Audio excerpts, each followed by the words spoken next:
tey ma bàkk la kañ yow boroom xol bu yaatu tey ma way la bégal la boroom yërmaande bu bari déglul te xeraw lu nax. salaamaaleykum mbokk yi faral di ànd ak seen mbokk Cissé leeral da leen a jàmm ci seen formation Photoshop ci suñu leçon tey ñu fas yéene gis lu ñuy wax clone stamp tool nga xam ne moo lay permettre nga effacer dara ci sa photo. gisoon nañ vidéo bi passé nañu wax export healing tool tey ñu gis clone stamp tool presque même fonction la mais am na différence ci ni ñuy liggéeyee ok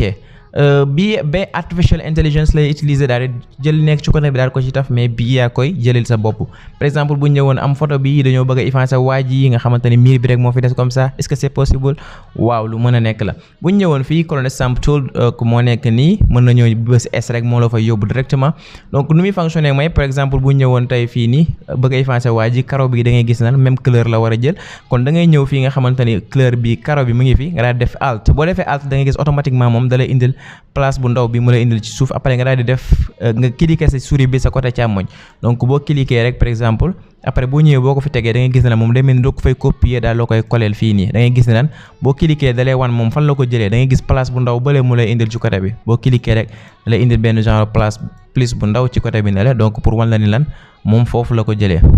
donc boo ñëwee ba sës mën nga wàññeekuwaat daal di jëliwaat beneen place par exemple daal di ñëw jàppee ko ni nga koy jàppee ba keroog muy mat saa soo juumee mën nga def CTRL Z daal di wàññeekuwaat alt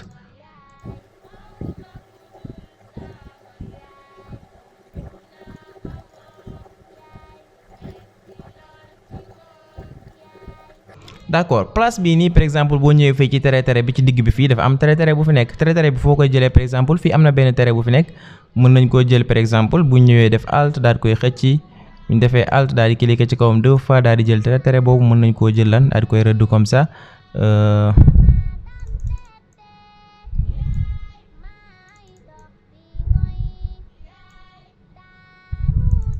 loolu neexee tamit mën nga ko jëli ci beneen karo fii mais nga jël ko ci karo bi moo gën parce que karo bi la nga xam mooy karo bi nga xamante ni moom la méngool comme ça donc li gën moo nga jëlee ko foofu wala nga ñëw fii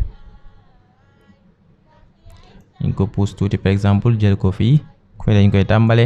def alt ñëw xëcc ko taf ko fii comme ça te rëdd karo boobu nga xamante ni dikk na donc moo nekk noonu donc mën nañoo ñëw continuer li nga xamante ni moom la ñuy def par exemple boo ñëwee ci suuf fii di nga fi gis tànk bi par exemple fii nii aussi tamit mën nga ñëw par exemple nga tànn fii yaa ngi gis karo bi donc def ko avec carefully ak tuuti chataara yaani nga ñëw nga tànn fii par exemple da ngay gis ni lan am nga ko donc moo nekk noonu ba pare mën nga ñëw rek tànn fii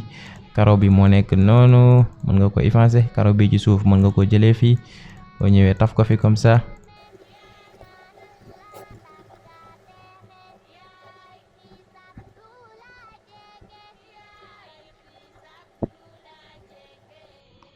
voilà yaa ngi gis mu ngi mel ni musu fee nekk comme ça bu la neexee mën nga jëli photo bu la neex bu dee da nga am photo boo fi bëgg a teg wala dara effacer nga ko pare mën nga ko enregistrer mën nga ko def photo ça dépend ci yow quoi yaa xam lan moo tax nga effacer ko donc boo pare par exemple mën nañoo jël photo bi dañ ko fee bëgg a indi dañ def sélection tool bi tànn ko nekkul PNG moo tax ñuy def loolu bu ñëwee ñu jëli ko andi ko taf ko fi par exemple comme ça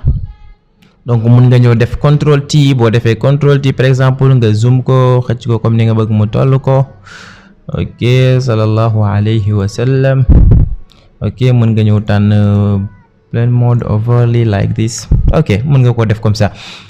joxaat la beneen exemple ci lu ñuy wax clone stamp tool mën nañoo ñëw fii par exemple photo bii ngay gis ni yaa ngi gis photo bi dafa am ay picc nii ci côté bi donc photographeurs yi wala boog ñi nga xam ne ñoo nekk studio yi li la ñuy utiliser pour effacer ko clone stamp tool la donc boo ñëwee fii ni nga koy utiliser mooy da ngay ñëw fii ci benn place bu set wicc par exemple place bi mooy place bu set wala place bi yaa ngi gis place bi set na wicc nga daal def alt daal di bës daal di cliquer sa lan souris bi sa côté càmmoñ boo paree nga daal di ñëw lan daal ko fay taf rek comme ça donc lan da ngay gis ni muy effacer woo ni muy demee comme ça ba pare nga am lan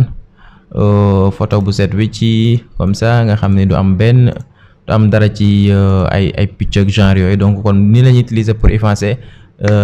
wala boog ay putub wala genre yi ci Photoshop ay tâche genre yooyu leen jox dig dajeeg suñu leçon yi di ñëw incha allah nekk leen ci jàmm.